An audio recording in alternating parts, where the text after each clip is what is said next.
5 millions de dollars pour un seul tir, 0 balle finalement tirée.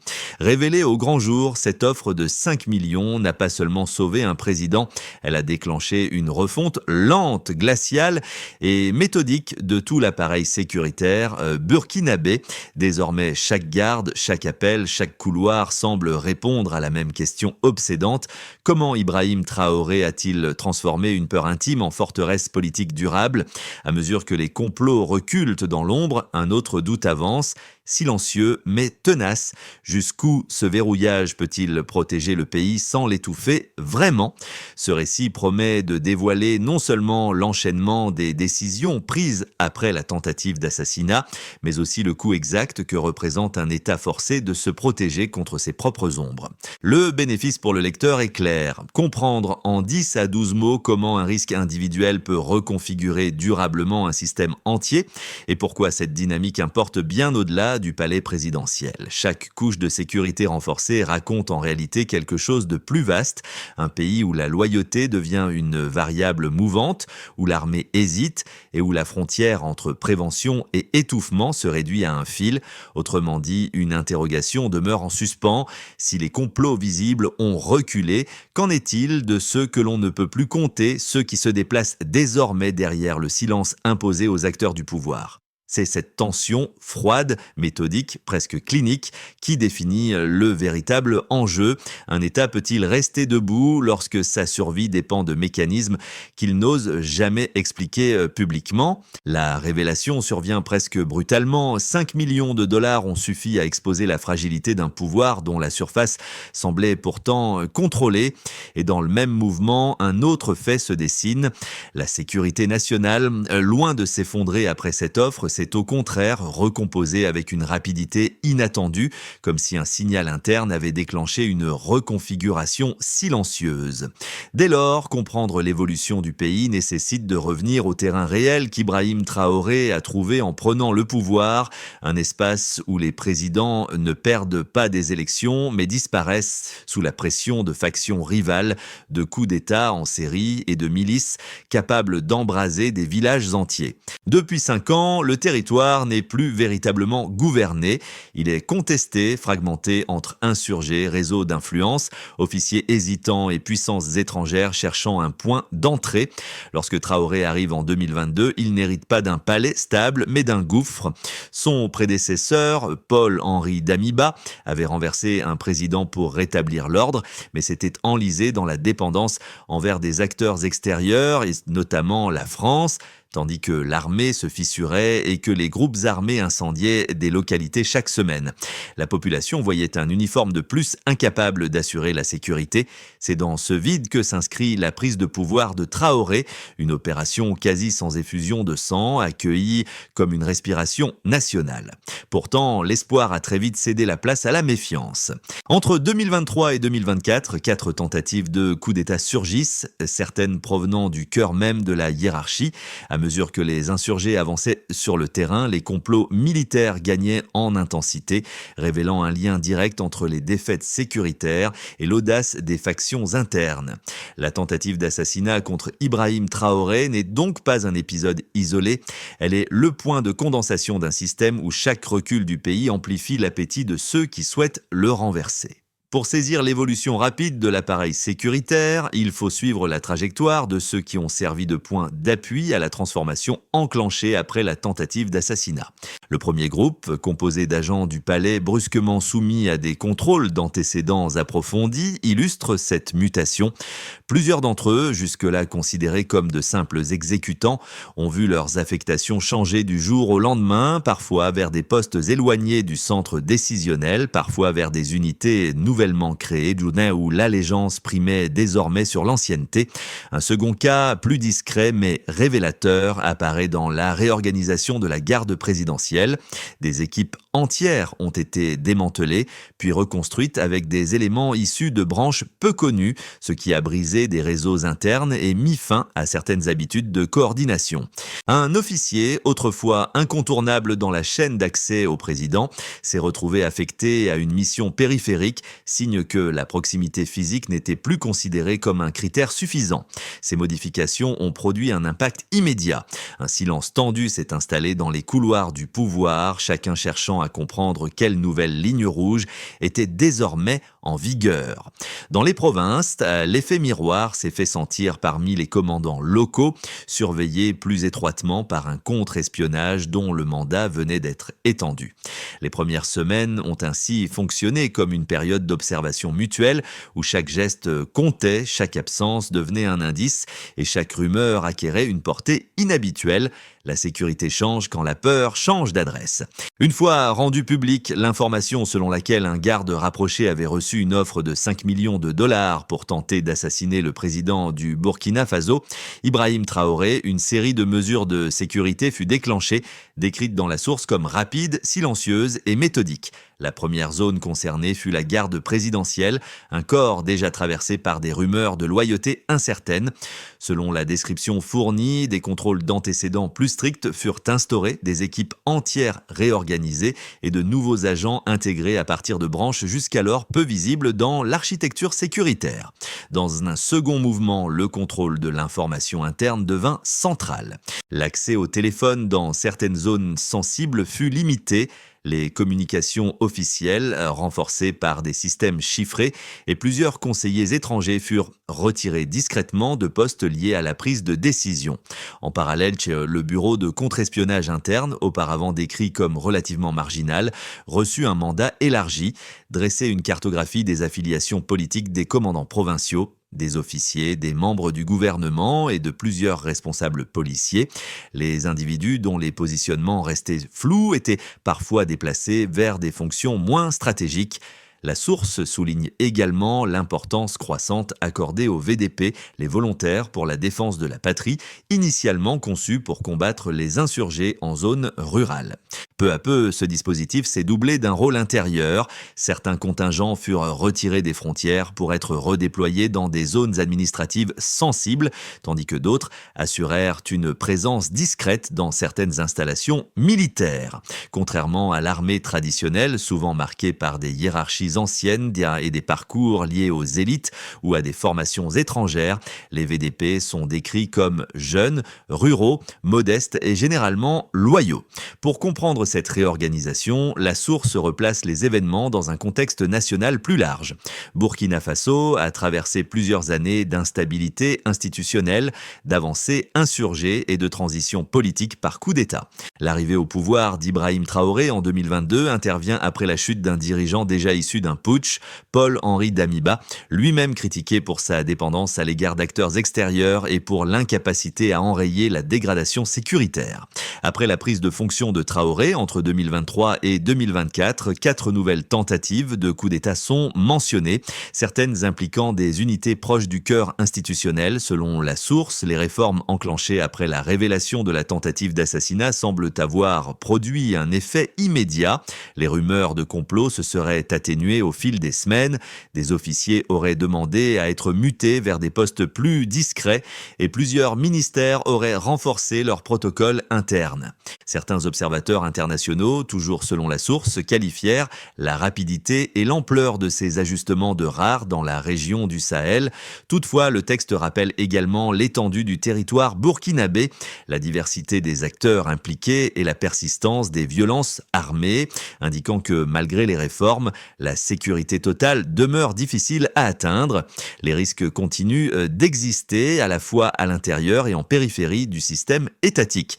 L'un des points les plus mesurables dans le récit fourni par la source concerne l'offre de 5 millions de dollars faite à un garde rapproché pour tenter d'éliminer le président Ibrahim Traoré. Cette somme, citée explicitement, n'est pas seulement un élément narratif, elle sert de point de comparaison entre l'avant et l'après. Avant cette révélation, selon la description, les conspirations se succédaient mais demeuraient souvent diffuses, portées par des cercles internes dont les intentions étaient difficiles à évaluer. Après la divulgation de cette tentative d'achat, la réaction institutionnelle s'est matérialisée sous la forme d'un durcissement visible, renforcement des vérifications internes, redéploiement, restriction d'accès aux communications, ainsi qu'un élargissement du mandat du contre-espionnage. En d'autres termes, la baseline était un climat de méfiance persistante. Le Delta fut une reconfiguration immédiate des mécanismes de contrôle. La source mentionne également 4 tentatives de coup d'État entre 2023 et 2024. Ce chiffre constitue un second repère quantifiable. Avant cette période, la menace restait liée principalement à la dégradation sécuritaire nationale et à des rivalités politico-militaires. La multiplicité des complots sur 2 ans montre un changement de rythme et d'intensité. La fréquence croissante de ces épisodes signale, dans le cadre du texte, une pression interne évoluant parallèlement à la pression exercée par les groupes armés. Chaque tentative n'est pas décrite en détail, mais leur existence répétée est présentée comme un indicateur de fragilité structurelle.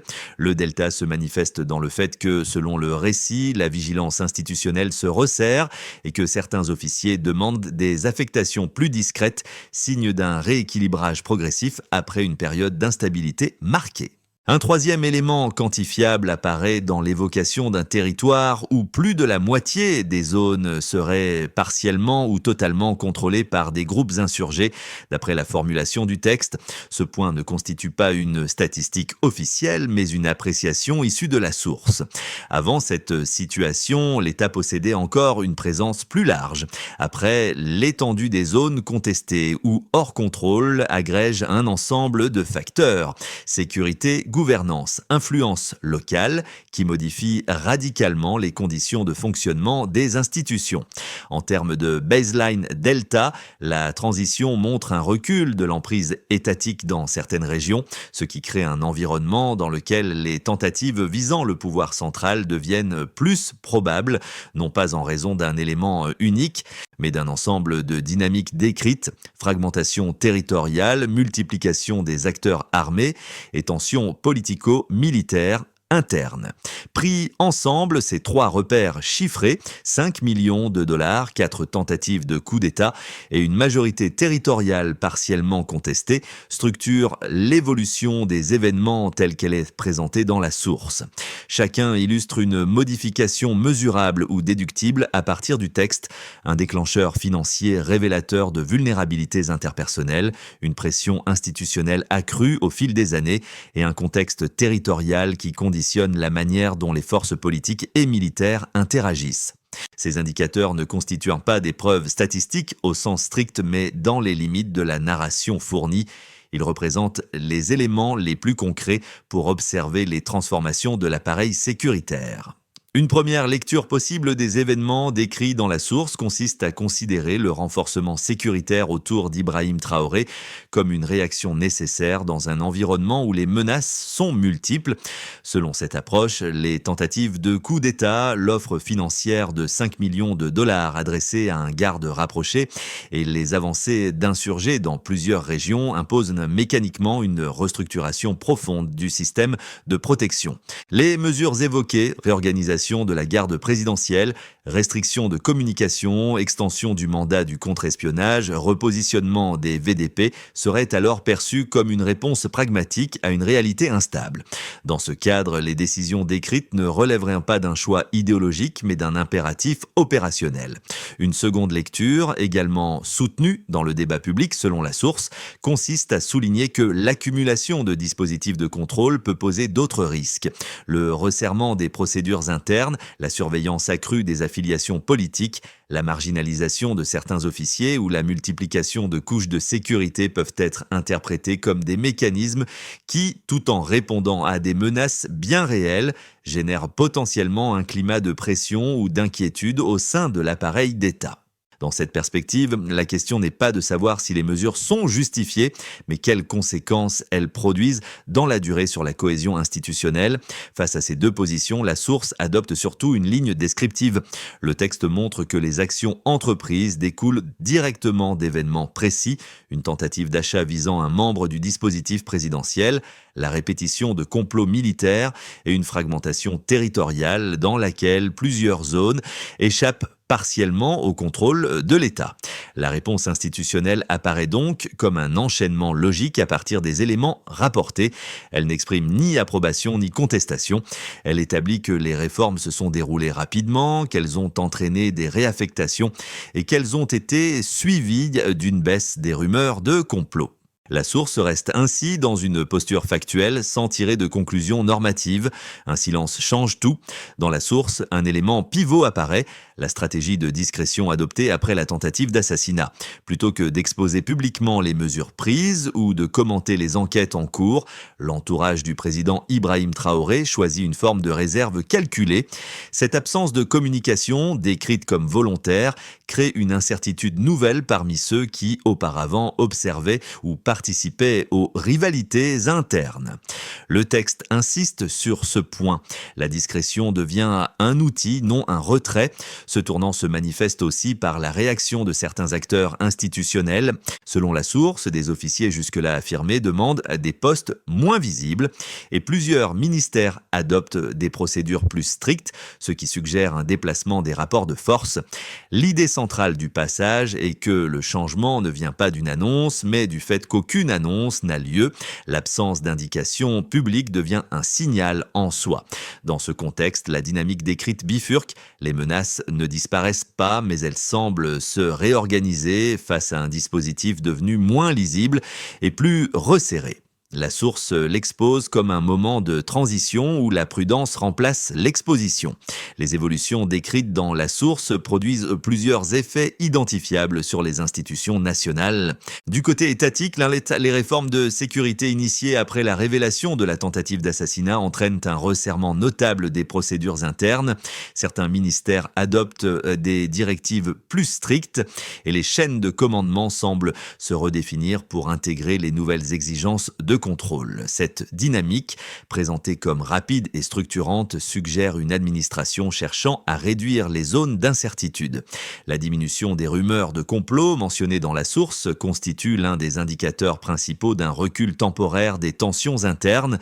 Pour les structures de défense, les conséquences sont également marquées. La réorganisation de la garde présidentielle, l'élargissement du mandat du contre-espionnage et le repositionnement de certaines unités du VDP modifie la distribution des rôles au sein de l'appareil sécuritaire. Selon la source, ces ajustements visent à limiter l'infiltration ou la coordination entre groupes susceptibles de participer à des tentatives de déstabilisation. L'effet immédiat relevé dans le texte concerne la prudence accrue de plusieurs officiers, certains demandant des affectations plus discrètes. Cela traduit une modification du climat interne où les marges d'initiative se resserrent. Du point de vue de la population, la source évoque un environnement déjà marqué par la fragmentation territoriale et la présence de groupes armés dans de nombreuses régions. Les réformes institutionnelles ne sont pas décrites comme modifiant directement les conditions de vie locales, mais elles s'inscrivent dans une continuité où les habitants de zones rurales restent exposés aux violences insurgées. Le VDP, composé en grande partie de jeunes issus de milieux modestes, continue d'occuper un rôle central dans les zones éloignées. Leur redéploiement partiel vers des centres administratifs mentionnés dans le texte peut être interprété comme une redistribution des priorités sécuritaires plutôt qu'une transformation du quotidien des communautés. Concernant l'environnement extérieur, la source souligne que plusieurs puissances étrangères observent la situation à travers le prisme de leurs intérêts dans la région du Sahel. Les changements opérés au Burkina Faso s'inscrivent dans un paysage régional déjà instable où la coopération, les rivalités ou les réaménagements stratégiques jouent un rôle important. Le texte ne fournit pas d'évaluation description chiffrée de ces interactions, mais il indique que la recomposition engagée au sein de l'État intervient dans un contexte où les acteurs extérieurs adaptent également leur position.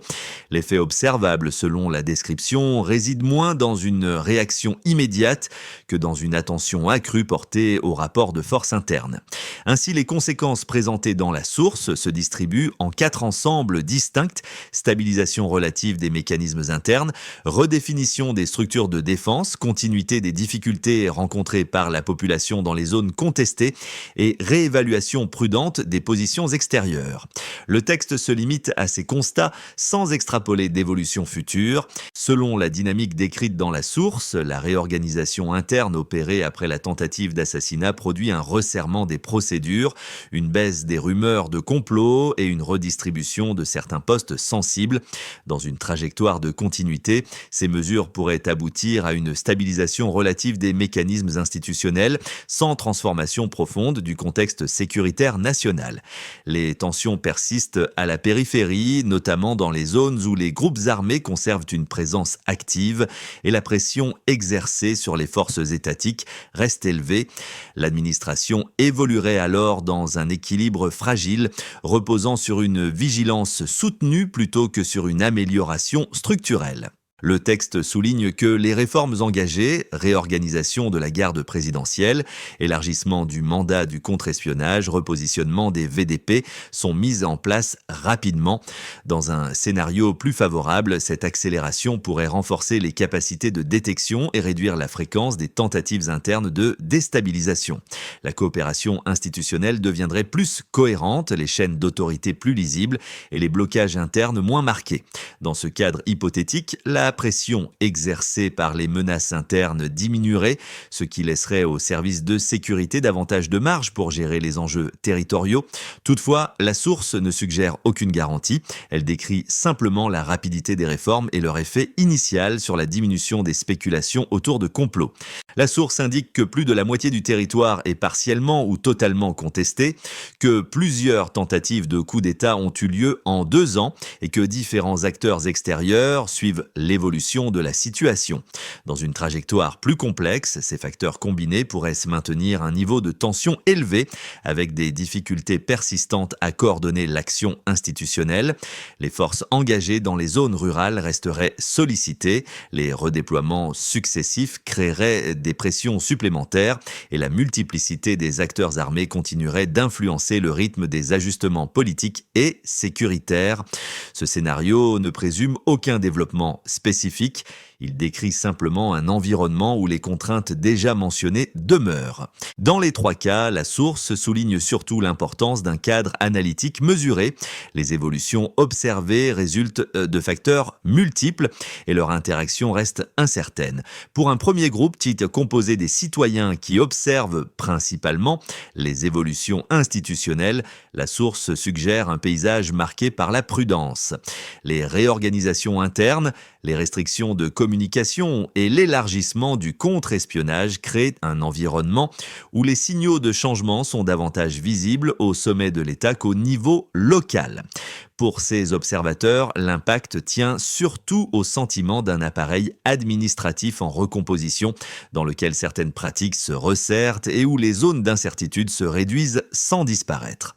Un second groupe, davantage concerné par les enjeux de sécurité, perçoit les transformations sous un angle différent. La réorganisation de la garde présidentielle, le repositionnement des VDP et les mutations au sein des forces de défense constituent autant d'indications d'un système qui tente de répondre aux pressions internes et extérieures. Selon la source, la réduction des rumeurs de complot dans les semaines suivant les réformes figure parmi les effets visibles, ce qui peut être interprété par ce public comme un signe que les structures de sécurité trouvent une forme de cohésion temporaire. Pour un troisième groupe, composé de personnes vivant dans des zones touchées par les actions de groupes armés, l'impact immédiat reste limité. Le texte décrit un territoire où plus de la moitié des régions sont partiellement ou totalement contestées. Dans cet environnement, les ajustements institutionnels opérés à Ouagadougou n'altèrent pas directement la réalité quotidienne. Le redéploiement partiel des VDP vers des centres administratifs mentionnés dans la source illustre davantage un rééquilibrage des priorités qu'une modification des conditions locales. Dans cette perspective, les habitants des zones rurales restent confrontés à des dynamiques de sécurité largement indépendantes des réformes nationales. Dans la perspective proposée par la source, une feuille de route ne consiste pas à annoncer de nouvelles orientations, mais à organiser les éléments déjà décrits afin de comprendre comment les institutions peuvent bien suivre et mesurer leurs propres ajustements. La première étape concerne donc l'ordre interne. Les unités sensibles ayant été réorganisées, une évaluation régulière de la cohérence des chaînes de commandement permettrait d'observer si les réaffectations réduisent effectivement les zones de friction mentionnées dans le texte. Le rôle revient ici aux responsables administratifs dont la tâche est d'identifier les segments où les procédures se resserrent ou au contraire se dispersent. La deuxième étape se situe au niveau du contre-espionnage étendu. La source indique que son mandat a été élargi pour cartographier les affiliations au sein de plusieurs échelons institutionnels. Suivre cette mission implique d'observer si la mise à jour de cette cartographie contribue à diminuer les incertitudes internes. Le critère mesurable reste indirect. La réduction des rumeurs de complot, telles que notées dans la source, sert de repère. La troisième étape touche à la circulation de l'information. Les restrictions et chiffrages décrits dans le texte nécessitent un suivi continuel pour déterminer s'ils améliorent la maîtrise des flux internes sans gêner les fonctions essentielles. Le rôle opérationnel incombe aux services techniques. La quatrième étape concerne les VDP repositionnés. Le texte mentionne qu'une partie a été redéployée vers des centres administratifs. L'indicateur repose alors sur la capacité à maintenir une présence suffisante dans les zones sensibles, sachant que la majorité territoriale demeure contestée. Enfin, la cinquième étape s'appuie sur l'observation externe. La source note une attention accrue de divers acteurs internationaux. Dans ce cadre analytique, la mesure consiste simplement à détecter si les ajustements internes modifient la perception ou l'attitude de ces observateurs sans présumer d'un résultat. Au fil du texte, la source revient souvent sur une même idée. Dans un contexte où les équilibres institutionnels restent fragiles, la discrétion devient parfois un outil aussi déterminant que la force elle-même. Les réorganisations décrites, qu'il s'agisse des vérifications internes, des redéploiements ou du renforcement du contre-espionnage, s'inscrivent toutes dans cette logique où le silence sert de mécanisme de stabilisation provisoire.